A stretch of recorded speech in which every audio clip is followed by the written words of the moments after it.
There's more bad news for homeowners, with house prices falling at their fastest rate for 2 years. It comes as mortgage repayments for many are set to soar. The latest figures from the Nationwide Building Society show that in November, house prices fell by 1.4% across the UK. That's the biggest monthly fall since June 2020. It means the average house price has now fallen to just under £264,000. Despite this, housing is becoming more and more unaffordable, as our economics editor Joel Hills explains. In Stroud in Gloucestershire, boom has turned to gloom. At one stage, property prices here were rising by 20% a year, but the market has now turned.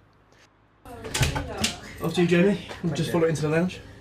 House prices are falling, but the cost of borrowing has risen sharply, and first-time buyers like Jamie still find themselves priced out. It's really difficult. Like, you save enough money for a deposit, you think you're all okay, and then the interest rates have gone up through the roof, so it's difficult to know where, what you can afford, really. Higher interest rates are a problem for homeowners too. Investors are betting that bank rate will reach 4.5% next summer. If this happens, almost 4 million households will see their mortgage repayments increase by an average of £400 a month, according to the National Institute of Economic and Social Research. NISA calculates this would wipe out the savings of almost 1.5 million households and leave some struggling to pay their bills.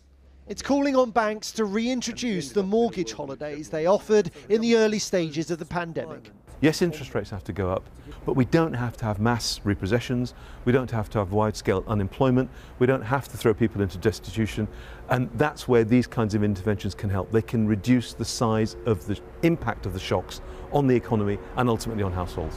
The economy is almost certainly in recession, so in a sense it's no surprise that the Nationwide is reporting a fall in house prices. But the size of the drop last month was unexpected, and the Bank of England is poised to hike bank rate again in 2 weeks' time. The Bank of England is increasing interest rates at a time when many households are already feeling up against it. What happens next depends to a large extent on what happens to unemployment.